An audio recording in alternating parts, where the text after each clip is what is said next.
بسم اللہ الرحمن الرحیم الحمد للہ والصلاة والسلام علی رسول اللہ اما بعد۔ جیسا کہ پچھلے درس میں ہم نے عقائد کے باب کو ختم کیا، جس میں ہم نے ایمان کی تفصیل اور اسلام کی تفصیل اور کلمات کفر کیا ہوتے ہیں، پھر کفر اور شرک کی تعریف کیا ہے، اور دیگر باتوں کو جو عقائد سے متعلق تھی اس کو ہم نے مکمل طور پر سماعت کیا۔ اب آج سے ہمارا جو درس کا آغاز ہو رہا ہے وہ طہارت کے مسائل کے بارے میں ہے۔ طہارت کے مسائل کے بارے میں جس کے اندر وضو کے مسائل، غسل کے مسائل، پانی کے مسائل، تیمم کے مسائل، یہ چند چیزیں جو ہے آپ کے سامنے 1-2-3 دن کے اندر مکمل کریں گے۔ اس کے بعد ہمارا درس نماز کے جو مسائل ہے اس کے بارے میں شروع ہوگا۔ پہلے تو آپ یہ جان لیں کہ طہارت کے مسائل کے اندر 2 چیزیں آتی ہے، یعنی طہارت کی 2 قسمیں کہتے ہیں۔ ایک ہے طہارت صغرا، ایک ہے طہارت کبریٰ۔ اس کو حدث اصغر اور حدث اکبر بھی کہتے ہیں۔ حدث اصغر یعنی چھوٹی طہارت جس سے وضو فرض ہوتا ہے، حدث اکبر یعنی بڑی طہارت جسے غسل واجب ہوتا ہے، غسل فرض ہو جاتا ہے۔ ان 2 کو صغرا اور کبریٰ کہتے ہیں۔ اب صغرا کے اندر وضو آتا ہے، کبریٰ کے اندر غسل آتا ہے۔ وضو میں اس کی فضیلت میں بہت ساری احادیث مبارکہ حبیب پاک علیہ الصلاۃ والسلام کی روایت کرنے والے لکھتے ہیں۔ یہاں پر چند ذکر کی جاتی ہے۔ نبی اکرم صلی اللہ علیہ وسلم نے فرمایا، جو کوئی مسنون طریقے یعنی سنت طریقے سے وضو کرے اور اس کے بعد کلمہ شہادت پڑھے، اس کے لیے جنت کے 8 دروازے کھول دیے جاتے ہیں، جس دروازے سے چاہے داخل ہو۔ رسول اللہ صلی اللہ علیہ وسلم نے فرمایا کہ مسلمان بندہ جب وضو کرتا ہے اللہ تعالیٰ اس کے تمام صغیرہ گناہوں کو معاف کر دیتا ہے۔ اس کی صراحت کرتے ہوئے علماء کرام نے لکھا کہ جب بندہ چہرہ دھوتا ہے تو اس کے آنکھ سے ہونے والے گناہ جو دیکھ کر اس نے کیے، اور زبان سے نکلنے والے گناہ جو اس نے کیے، کان سے سننے والے گناہ، یہ اللہ تعالیٰ معاف کر دیتا ہے۔ جب بندہ ہاتھ دھوتا ہے وضو میں تو ہاتھ سے کیے ہوئے گناہ اس کے معاف ہو جاتے ہیں۔ جب بندہ پاؤں دھوتا ہے تو پیر سے کیے جانے والے گناہ اس کے معاف ہو جاتے ہیں۔ تیسری حدیث مبارکہ ہے کہ وضو کی وجہ سے قیامت کے دن وضو کے اعضاء، منہ، ہاتھ، پیر چمکدار اور روشن ہوں گے۔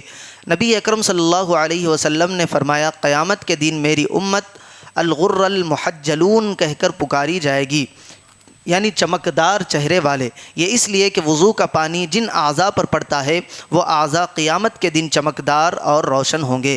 اسی طرح آپ صلی اللہ علیہ وسلم نے فرمایا کہ میں اپنی امت کو قیامت کے دن پہچان لوں گا۔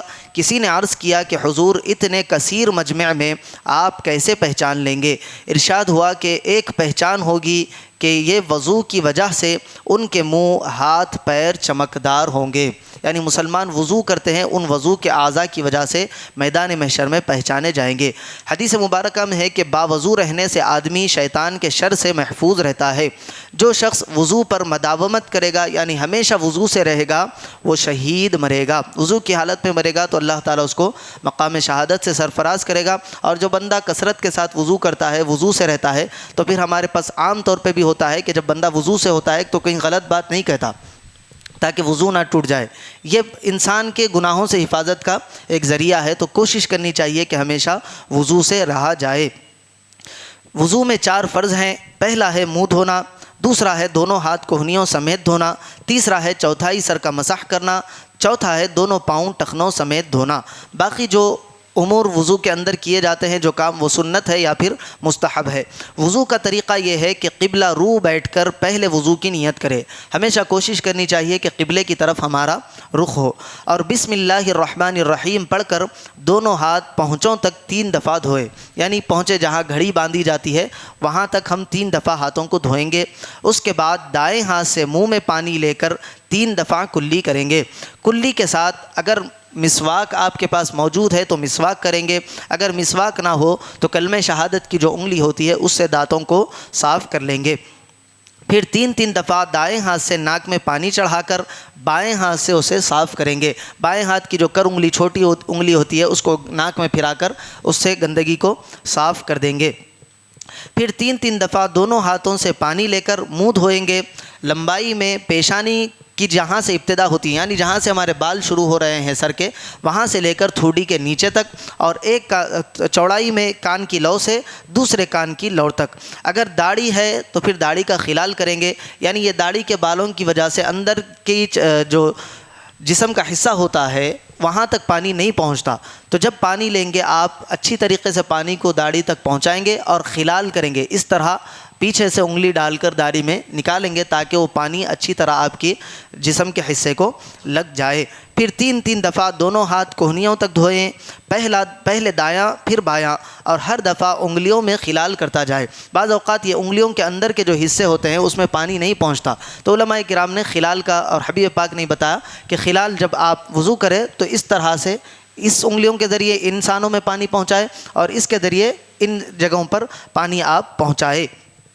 پھر دونوں ہاتھ تر کر کے تمام سر، کانوں اور گردن کا مسح کرے، آخر میں دونوں پاؤں ٹخنوں سمیت 3 دفعہ دھو ڈالے، پہلے دایاں پھر بایاں، اور ہر دفعہ انگلیوں میں خلال کرتا جائے۔ جس طرح ہاتھ میں خلال کیا گیا تھا، بائیں ہاتھ سے دونوں پیروں کی انگلیوں میں بھی انگلیوں کو پھرایا جائے گا تاکہ پانی اچھی طریقے سے پہنچ جائے۔ اور مسح کرتے وقت بہت سارے جنوں کو دیکھا جاتا ہے کہ چومتے ہیں، یہ چومنے وغیرہ کا کوئی طریقہ ثابت نہیں ہے۔ مسح کا طریقہ یہ ہے کہ آپ کے ہاتھ کو آپ پہلے دھو لیں گے، اس کو آپ نے تر کر لیا، اب آپ کو مسح کرنا ہے، تو یہ پورے ہاتھ کا استعمال مسح کے اندر ہوتا ہے۔ پہلے ہے یہ 3 انگلیوں کا استعمال ہوتا ہے، یہ آپ اس طرح سے حلقہ بنائیں گے اور ان 3 انگلیوں سے اس طرح آپ اپنے سر کے پیچھے تک لے جائیں گے۔ یہ آپ کا سر کا مسح اوپری حصے کا ہو گیا۔ اب آپ کو واپس پلٹ کر آنا ہے، یہ حصوں کو مسح کرنا ہے، تو ان حصوں کو آپ ہتھیلی کے ذریعے مسح کریں گے۔ اس طرح آپ 3 انگلیوں سے گئے، واپس پلٹ کر آئے، یہ آپ کا حصہ یہ پورا استعمال ہو گیا۔ اب بچ گئے یہ 2 انگلیاں، ان 2 انگلیوں سے آپ کان میں مسح کریں گے، کان کو آپ مسح کریں گے۔ اب انگوٹھا بچا، انگوٹھے سے آپ کان کے پیچھے حصے کا مسح کریں گے۔ یہ سارا ہاتھ آپ کا استعمال ہو گیا۔ پہلے گئے ہم ادھر سے پلٹ کر آئے، کان میں سیدھے انگلی سے کلمہ شہادت کی انگلی سے مسح کیا، پھر انگوٹھے سے پیچھے واپس آئے، اب یہ پیچھے کا حصہ بچ گیا، اس سے آپ گردن کا مسح کر لیں گے۔ یہ طریقہ مسح کا ہے، باقی کوئی اور طریقہ آپ کو نہیں ملے گا۔ اب کچھ باتیں ضروری یہاں ذکر کی جاتی ہے کہ وضو کے درمیان اور وضو کے بعد کلمہ شہادت اور درود شریف پڑھنا باعث ثواب ہے۔ بہتر تو یہ ہے کہ جو خاص دعائیں ہوتی ہے وہ خاص دعاؤں کو یاد کیا جائے۔ جو سب سے چھوٹی دعا ہے اللہم اغفر لی ذنبی ووسع لی فی داری وبارک لی فی رزقی، یہ دعا آپ وضو کرتے کرتے پڑھے، اور وضو کے بعد کلمہ شہادت اور وضو کے بعد کی دعا اللہم اجعلنی من المتطہرین واجعلنی من عبادک الصالحین، یہ دعا آپ یاد کر لیں گے۔ اگر یاد نہیں ہے تو کلمہ شہادت وغیرہ پڑھتے ہوئے بھی وضو کر لیں گے۔ اس کے علاوہ بعض احادیث کی کتابوں کے اندر ہر وضو کرتے وقت، کلی کرتے وقت کی ایک دعا ہے، ناک میں پانی لیتے وقت کی ایک دعا ہے، چہرہ دھوتے وقت کی ایک دعا ہے، اگر وہ یاد کریں گے تو اور باعث ثواب کا کام ہوگا۔ اسی طرح اگر وضو کے اعضاء منہ، ہاتھ، پاؤں وغیرہ پر چربی وغیرہ ہو تو وضو سے پہلے اس کو دور کر دے، اور انگلی میں تنگ انگوٹھی ہو تو اس کو پھرائے، کیونکہ بال برابر جگہ بھی خشک رہ جائے گی تو وضو نہ ہوگا۔ چربی وغیرہ یا ایسی چیز لگی ہوئی ہے جس سے جسم کی جو ساخت ہے اس کو پانی نہیں لگے تو ایسی صورت میں آپ کا وضو نہیں ہوگا۔ چہرے پر ہو یا کونیوں کے ہاتھوں تک ہو یا پاؤں جو ٹخنوں کے اوپر تک، اگر کوئی چیز لگی ہوئی ہے جس سے پانی آپ کے جسم کو نہیں لگ رہا ہے تو وضو نہیں ہوگا۔ اسی طرح کلر کا کام کرنے والے یا گھروں میں کلر کا کام ہوتا ہے، پیروں پر لگ جاتا ہے، فوری اس کو آپ جو کیمیکل ہوتا ہے اس سے صاف کریں گے، کیونکہ اگر چربی جسم کی ساخت کو پانی نہ لگے تو پھر آپ کا وضو نہیں تو پھر آپ کی نماز بھی نہیں ہوگی۔ اسی طرح خواتین نیل پینٹ وغیرہ لگا لیتے ہیں، اس کی وجہ سے ان کے ناخنوں تک پانی نہیں پہنچتا، اس کی وجہ سے ان کا وضو نہیں ہوتا۔ اگر وضو نہیں ہو رہا ہے تو پھر کتنے بھی نمازیں پڑھ لے آپ کی نمازیں ادا نہیں ہوگی، یہ گھروں میں بھی ہمارے بتانا چاہیے۔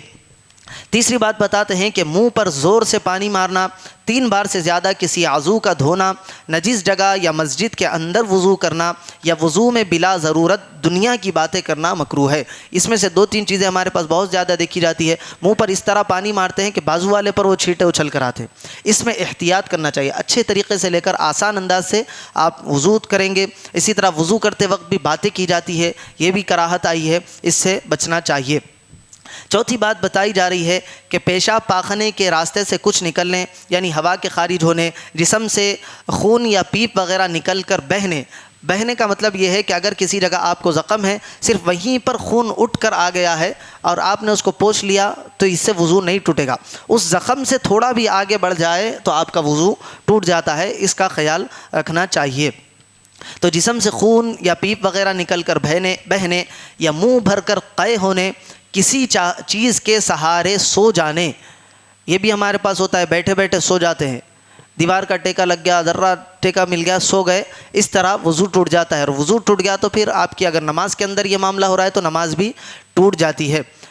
کسی چیز کے سہارے سو جانے، بے ہوش یا مست ہو جانے یعنی نشہ چڑھ گیا، اس طرح، یا نماز میں کھل کھلا کر ہنسنے سے وضو ٹوٹ جاتا ہے۔ اس میں دو تین چیزیں ہیں کہ مصلی کا بالغ ہونا شرط ہے۔ اگر بالغ مصلی ہنس کر بچے ہنس لیتے ہیں تو ان کا کوئی اعتبار نہیں ہے۔ بالغ انسان نماز کے اندر ایسا ہنستا ہے کہ بازو والے کو اس کے ہنسنے کی آواز محسوس ہو جائے تو اس کی وضو بھی ٹوٹ جاتا ہے، نماز بھی ٹوٹ جاتی ہے۔ ایسا نہیں کہ نماز ٹوٹ گئی بلکہ پھر سے رکعت باندھ رہے، وضو بھی گیا، نماز بھی گئی۔ اسی طرح اچھا، نماز کے لیے ایک کنڈیشن ہے کہ نماز رکوع اور سجدے والی ہونا، یعنی جو ہماری 5 وقت کی نمازیں ہوتی ہے، یہ نمازوں میں ہنسیں گے آپ تو آپ کا وضو ٹوٹ جائے گا۔ جنازے میں ہنسیں گے تو نماز بھی نہیں ٹوٹے گی، وضو بھی نہیں ٹوٹے گی، مگر لوگوں کے مار کھانے کا اندیشہ ہوتا ہے، اس سے نماز میں ہنسنے سے جو ہے اجتناب کرنا چاہیے۔ 5ویں بات بتائی جا رہی ہے کہ اگر کسی کو ہمیشہ پیشاب جاری رہنے یا بواسیر وغیرہ کی شکایت ہو، یعنی مریض ہے، تو مریض کے لیے شریعت میں رعایت کی جاتی ہے۔ بتایا جا رہا ہے کہ اگر کسی کو ہمیشہ پیشاب جاری رہنے یا بواسیر وغیرہ کی شکایت ہو تو ہر نماز کے وقت نیا وضو کر لینا چاہیے۔ ایسے وضو سے اس وقت کی نماز اور قضا نمازیں نیز سنت نفل قرآن کی تلاوت وغیرہ سب کر سکتا ہے۔ یعنی مریض ہے، وضو کر کے آیا پھر وضو ٹوٹ گیا، وضو کر کے آیا، خون بہنے کی وجہ سے، بواسیر کی شکایت کی وجہ سے وضو ٹوٹ جاتا ہے، تو اب یہ وسوسے میں نہیں رہنا چاہیے۔ ظہر کا وقت ہوا، آپ وضو کر لیے تو جب تک آپ رفع حاجت کو نہ جائے آپ کا وضو باقی رہتا ہے، یعنی آپ ٹوائلٹ کو نہیں جائیں گے جب تک آپ کا وضو باقی ہے، چاہے آپ ظہر سے عصر تک رفع حاجت کو نہ جائے، خون مسلسل بہہ رہا ہے یا بار بار آپ کو قبض کی وجہ گیس کی وجہ سے شکایت ہو رہی ہے، آپ کا وضو باقی رہتا ہے۔ ظہر بھی آپ پڑھیں گے، ظہر کے بعد کی نفلیں سنتیں وغیرہ ہی پڑھیں گے، قضا نمازیں بھی ہے تو پڑھیں گے، دیگر اوراد و وظائف، قرآن کی تلاوت سب آپ کر سکتے ہیں جب تک کہ آپ عصر کی نماز کا وقت شروع نہ ہو جائے یا پھر آپ رفع حاجت کو نہ چلے جائے۔ عصر کی نماز کا وقت شروع ہوا، آپ کا وضو ختم، اب عصر کے لیے آپ نیا وضو کریں گے۔ اسی طرح بے وضو شخص کو نماز پڑھنا یا سجدہ کرنا حرام ہے، اور قرآن شریف کو بلا غلاف چھونا مکروہ تحریمی ہے، البتہ جزدان میں ہو تو جائز ہے، اور چھوئے بغیر قرآن شریف کا پڑھنا دیکھ کر یا زبانی درست ہے۔ وضو نہیں ہے تو قرآن کو چھو بھی نہیں سکتے، قرآن کو لے کر پڑھ بھی نہیں سکتے۔ ہاں آپ کو یاد ہے، جو صورتیں آپ کو یاد ہے بغیر وضو کے آپ اس کی تلاوت کر سکتے ہیں۔ غسل کا طریقہ یہاں پر تھوڑا سا ہے، اس کو ہم ذکر کر لیتے ہیں کہ غسل میں 3 فرض ہے۔ پہلا ہے کلی کرنا، دوسرا ہے ناک میں پانی چڑھانا، تیسرا ہے تمام جسم پر پانی بہانا۔ اس کے علاوہ باقی جتنے کام وضو کے اندر سنتیں وغیرہ بتائی جاتی ہے، یہ سنت ہے یا پھر مستحب کام ہے۔ غسل کا طریقہ یہ ہے کہ پہلے نیت کرے میں پاک ہونے کے لیے پانی نہاتا ہوں، پھر بسم اللہ الرحمن الرحیم دل میں کہہ کر دونوں ہاتھ پاؤں تک 3 بار دھوئیں گے۔ یہ ہاتھ دھوتے وقت احتیاط کرنا چاہیے کہ آپ اگر بکیٹ سے وضو کر رہے ہیں تو آپ کی انگلیاں وغیرہ بکیٹ کے پانی میں نہ ڈوبے۔ پانی کا انشاءاللہ کل ذکر آئے گا تو میں آپ کو تفصیل سے بتاؤں گا، کیونکہ پانی کی انگلیاں آپ کی ٹوٹ جاتی ہے تو بکیٹ آپ کی ناپاک ہو جاتی ہے اگر آپ ناپاک ہوں گے، تو احتیاط کرنا چاہیے ابتدا میں ہاتھ دھونے میں۔ اب آپ ہاتھ دھو لیے یا آپ کے ہاتھ پاک ہو گئے، اب ڈوبتا ہے تو پانی پر کوئی اثر نہیں پڑتا۔ 3 بار ہاتھ دھونے کے بعد شرمگاہ کو اور جہاں کہیں جسم پر نجاست لگی ہو اس کو دھو ڈالے، پھر پورا وضو کرے۔ ابتدا میں وضو کر لینا چاہیے غسل کرتے وقت۔ اچھا، اب یہاں وضو کرتے وقت آپ وہ کلمہ شہادت یا دعائیں وغیرہ نہیں پڑھیں گے، کیونکہ آپ طہارت خانے کے اندر، غسل خانے کے اندر ہوتے ہیں، وہاں پر دعائیں نہیں پڑھی جاتی ہے۔ اس وضو میں اچھی طرح کلی کرے اور ناک میں پانی چڑھائے۔ وضو کے بعد تمام جسم پر پانی بہائے، اس طرح کے سر کے بالوں کو تر کر کے پہلے سر پر پانی ڈالے، پھر دائیں مونڈھے پر، پھر بائیں مونڈھے پر۔ یہ ایک بار پانی تمام جسم پر پہنچ گیا، پہلے سر پر پانی ڈالیں گے، پھر دائیں بائیں مونڈھے پر ڈال کر پورے جسم کو آپ تر کر لیں گے، کچا کر لیں گے۔ اب اس کے بعد آپ صابن وغیرہ جو بھی استعمال کرنا چاہتے ہیں لگائیں گے، پھر پھر اس کے بعد اچھی طرح جسم کو ہاتھوں سے مل کر پھر اسی طرح سر اور مونڈوں پر 2 دفعہ پانی بہائیں گے۔ اس طرح 3 بار پانی کے بہانے سے آپ کا آپ کا غسل سنت طریقے سے مکمل ہو جائے گا۔ اور 3 دفعہ پانی بہانے اس لیے کہا جاتا ہے کہ اگر کہیں پہلی بار میں پانی نہ پہنچے تو دوسری یا تیسری دفعہ پانی ڈالنے سے پہنچ جاتا ہے۔ اب کچھ چیزیں وضو میں جو غلطیاں ہوتی ہیں اس میں بتائی جا رہی ہے کہ انگلی میں غسل میں جو غلطیاں ہوتی ہے بتائی جا رہی ہے، انگلی میں اگر تنگ انگوٹھی ہو تو اس کو حرکت دے کر پانی پہنچانا، اور داڑھی، مونچھ اور سر کے بالوں کی نیچے کی سطح کا دھونا، اور اگر بال گوندے ہوئے ہو تو ان کا کھول کر تر کرنا، اور جڑوں میں پانی پہنچانا ضروری ہے۔ یعنی انگلی میں ایسی تنگ انگوٹھی ہے کہ اس کے اندر پانی نہیں جا رہا، یا ہاتھ میں کڑا وغیرہ پہن لیتے ہیں، اگر نیچے کی طرف پانی نہیں جا رہا، اگر ذرہ برابر بھی جسم کا، ایک بال کے برابر بھی جسم کا حصہ سوکھا رہ گیا تو آپ کا غسل نہیں ہوتا ہے، چاہے کتنے بھی بار آپ پانی بہاتے ہوئے چلے جائیں۔ البتہ عورتوں کو بالوں کے جوڑے کا کھولنا ضروری نہیں، صرف بالوں کی جڑوں میں پانی پہنچا لینا کافی ہے۔ اگر کسی عضو پر پانی بہانا نقصان کرتا ہو یا زخم پر پٹی بندھی ہو، اس کے کھولنے میں ضرر یا حرج ہو تو اس عضو پر پٹی پر مسح کر لے۔ یعنی کہیں زخم ہے، پٹی بنی ہوئی ہے تو احتیاطاً اس پر سے آپ مسح کر لیں گے، یعنی ہاتھ کو کچا کر کے اس پر سے پھیر لیں گے، آپ کا غسل وہ مکمل ہو جائے گا۔ جو لوگ پہلے جسم کو دھو دھلا اور مل کر غسل ختم ہونے کے قریب وضو کرتے اور اس کے بعد عربی عبارت جس کو غسل کی نیت کہتے ہیں پڑھتے ہوئے یا پانی پر دم کر کے سر اور مونڈھوں پر 3 لوٹے پانی ڈالتے ہیں اور سمجھتے ہیں کہ بغیر اس خاص صورت کے غسل نہیں ہوتا، یہاں تک کہ کسی عورت وغیرہ کو وہ عربی عبارت یعنی غسل کی نیت یاد نہ ہو تو دوسرے شخص سے پانی پر دم کرا کے اس پانی کو حسب صراحت بالا استعمال کیا جاتا ہے، یہ فضول اور بے اصل بات ہے، کیونکہ ان کا غسل تو جسم کے تر ہوتے ہی ہو چکا۔ یعنی غسل کے لیے 2 چیزیں ضروری ہے، ایک تو نیت ہونا چاہیے، دوسرا سر سے لے کر پاؤں تک پانی کا پہنچانا ہے۔ اب ایکسٹرا جو چیزیں ہیں، نیت ہے، دعائیں وغیرہ ہے، یہ آپ پڑھیں گے تو آپ کے لیے ثواب کا کام ہے۔ غسل میں اصل چیز فرض کاموں کا پورا کرنا ہے، یعنی کلی کرنا، ناک میں پانی چڑھانا اور تمام جسم پر پانی بہانا۔ اگر ان میں فرق آئے، یعنی بال برابر جگہ بھی جسم سے خشک رہ جائے تو ہرگز غسل نہ ہوگا، ناپاک کا ناپاک رہ جائے گا، اگرچہ 1000 دفعہ نیت پڑھے اور کئی 3 لوٹے پانی بہا لے۔ اب غسل کس پر فرض ہوتا ہے یہ بتایا جا رہا ہے۔ پہلا ہے جماع کرنا، یعنی اپنی زوجہ سے ملاقات کرنا، ہم بستری کرنا، دوسرا ہے احتلام کا ہونا، اور تیسرا ہے عورتوں کے لیے حیض و نفاس کا ہونا، اس سے غسل فرض ہوتا ہے۔ اگر بغیر جماع یا احتلام کے جاگنے کی حالت میں انسان کے جسم سے شہوت کی حالت میں، شہوت جب انسان پر غالب ہوتی ہے اس وقت منی کا اخراج ہوتا ہے تو اس پر بھی غسل کرنا فرض ہو جاتا ہے۔ اسی طرح اگر کوئی مرد یا عورت سو کر اٹھنے کے بعد اپنے جسم یا کپڑے پر تری کو محسوس کرے، یعنی کچا پن محسوس کرے، اور اس کو یقین ہو کہ یہ منی ہے، خواہ احتلام یاد ہو یا نہ ہو، یا یہ یقین ہو کہ یہ مزی ہے، یعنی 2 قسم کا پانی ہمارے عضو خاص سے نکلتا ہے، ایک منی ہوتا ہے، ایک مزی ہوتا ہے۔ منی گاڑھی ہوتی ہے اور مزی جو ہے پتلی ہوتی ہے، دونوں بھی نکلنے سے غسل جو ہے واجب ہو جاتا ہے۔ چاہے آپ سو کر اٹھنے کے بعد آپ کو احتلام یاد ہو یا نہ ہو، اگر جسم پر تری آپ محسوس کر رہے ہیں تو پھر آپ کو غسل کرنا فرض ہو جاتا ہے۔ اسی طرح ایک بات بتائی جا رہی ہے کہ مرد یا عورت کو غسل کی حاجت ہو تو غسل کرنے تک ان کاموں کی ممانعت ہے، یعنی جب تک غسل نہ کر رہے یہ کام نہیں کیے جا سکتے۔ کون سے کام ہیں؟ نماز پڑھنا، سجدہ کرنا، قرآن شریف کا چھونا یا اس کا بقصد تلاوت پڑھنا۔ قرآن کو آپ پڑھ بھی نہیں سکتے جب تک آپ پر غسل واجب ہے۔ مسجد میں داخل ہونا، اس پر بھی پابندی عائد کی گئی ہے، ہمارے پاس ہوتا ہے، شراب کی حالت میں بھی ہوتے ہیں، مسجد کے اندر داخل ہو جاتے ہیں اور غسل نہیں ہوتا، کیسی حالت میں ہوتے ہیں، طہارت خانے کے لیے وضو کے اندر آ جاتے ہیں، یہ بہت بڑا گناہ ہے۔ حیض و نفاس کی حالت میں عورت کو روزہ رکھنا، نیز حیض و نفاس کی حالت میں عورت کے ساتھ ہم بستری کرنا، یہ بھی حرام کام ہے۔ اللہ تبارک و تعالیٰ سے دعا ہے کہ